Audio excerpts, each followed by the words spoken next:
আপনি বগুড়া জেলায় স্বাধীনতা থেকে আজ পর্যন্ত একজন মানুষকে দেখান তো যারা কথা বলেছে তার কাজটি সঠিক করেছে, একজন।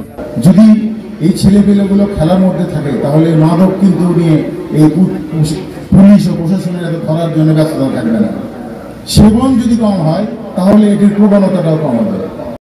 আপনারা জানেন মাননীয় প্রধানমন্ত্রী বাংলাদেশে মাদক সন্ত্রাস নৈরাজ্য ইফটিজিং সহ যে সমস্ত ব্যাধিগুলো এই দেশকে অগ্রগতির পথে অন্তরায় হবে।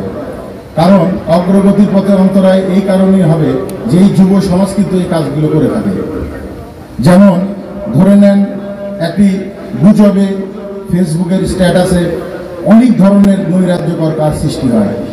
যদি এই ছেলেপেলেগুলো খেলার মধ্যে থাকে তাহলে মাদক কিন্তু নিয়ে এই পুলিশ ও প্রশাসনের এত ধরার জন্য ব্যস্ততা থাকবে না। সেবন যদি কম হয় তাহলে এটির প্রবণতাটাও কম হবে, সাপ্লাই চেইন কম হবে, এটার যদি কনজিউমার সংখ্যাটা কম হয়। তা আমরা যেটি চিন্তা করি বা সরকার যেটি চিন্তা করছে যে পাইপ লাইনটা তাদেরকে যদি সুস্থ শরীর সুন্দর মন গঠনের জন্য লেখাপড়ার পাশাপাশি খেলাধুলায় যদি মনোনিবেশ করা যায় তারা কিন্তু অবশ্যই এই ব্যাধিগুলো থেকে তারা বেরিয়ে আসবে। তা আমাদেরও লক্ষ্য এই মাঠগুলোতে সবসময় খেলা চলবে। মাননীয় প্রধানমন্ত্রীর দিক নির্দেশনায় দ্বিতীয়বারের মতো কলেজ টুর্নামেন্ট হচ্ছে। আমার বিশ্বাস স্কুল থেকে যেরকম খেলোয়াড় বেরিয়ে জেলা পর্যায়ে, জেলা থেকে জাতীয় পর্যায়ে গিয়ে এদেশের মান মুখ উজ্জ্বল করবে, তেমনি এদেশ থেকে বিদেশে গিয়ে বিশ্ব দরবারের জন্য মুখ উজ্জ্বল করতে পারে। এই লক্ষ্যে এই কলেজ লেভেল যে খেলাটি এটি অত্যন্ত গুরুত্বপূর্ণ। আমার বিশ্বাস তারপরে নিলাম আমার ভাগ্য খারাপ অবস্থাতে যে দায়িত্বগুলো পালন করেছি এর মধ্যে বিভিন্ন সময় প্রতিকূলতা এটা ওভারকাম করে আসতে হয়েছে। তবে আমি যে কথাটি বলতে চাই, আপনি বগুড়া জেলায় স্বাধীনতা থেকে আজ পর্যন্ত একজন মানুষকে দেখান তো যারা কথা বলেছে তার কাজটি সঠিক করেছে, একজন। আপনারা যারা সিনিয়র আছেন, যারা এই প্রজন্মের আছে, তোমাদেরকে অনেক লোক অনেক কিছু বলেছে যে স্কুল করে ওখানে 20 তলা বিল্ডিং করব, বগুড়া শিল্প অঞ্চল করব, বগুড়াতে হচ্ছে এই ব্যবসায়ীদের কোনো সমস্যা থাকবে না, রাস্তাঘাট যানজট মুক্ত থাকবে, রাস্তাঘাটে কোনো কলহল থাকবে না, বিভিন্ন সময় যে বিভিন্ন ধরনের অকারেন্স দেখা যাচ্ছে এগুলোও কম হবে। যাই হোক, বিভিন্ন প্রতিশ্রুতি দেয় কিন্তু আসলে কেউ পালন করতে পারে না। আমি কিন্তু প্রতিশ্রুতি অল্প কিছু দিয়ে হলেও তোমাদের বিএম মডেলে যেহেতু তোমরা আছো, একটি ভবন নির্মাণ করে দিয়েছি আমার পিতার নামে, একটা মাঠ নির্মাণ করেছি যেখানে বহু অবস্ট্রাগল ছিল।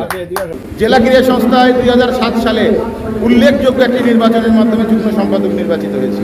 আর এই 4 বার টানা সাধারণ সম্পাদকের দায়িত্ব পালন করে এই পঞ্চমবার শেষ হয়তো করতে পারবো কিনা জানি না, কিন্তু আমার যারা সতীর্থ আছে তারা মাঝে মাঝেই এখন কিছু পাওয়া না পাওয়ার আশায় কিছু পাইল না, এখন অভিমান করে বলতেছে যে আমরা জেলাকে সন্ধ্যায় থাকবো না।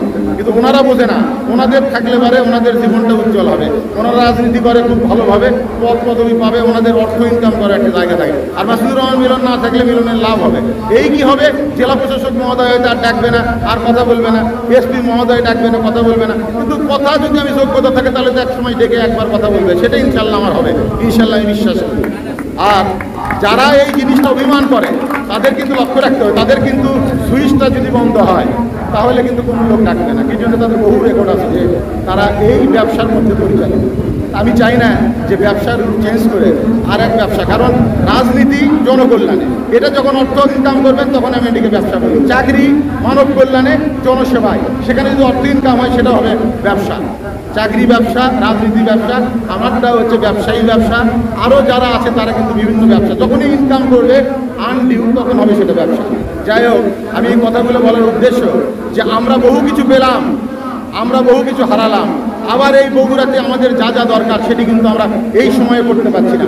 আগামীর পথ চলায় যদি তোমাদেরকে একটি ভালো মানের খেলার মাঠ আরও না দিতে পারি, তোমাদেরকে একটি গ্যালারি সম্পূর্ণ জায়গা না দিতে পারি, তোমাদেরকে যদি সেই খেলাধুলার যদি স্পেস এবং প্রত্যেক দিন খেলাধুলা যেন হয় সেই জায়গাটি যদি না করে দিতে পারি, তাহলে আমাদের এই বক্তৃতা আর আমার এই মাসুদুর রহমান মিলনের বক্তৃতার 1 টাকা দাম নেই।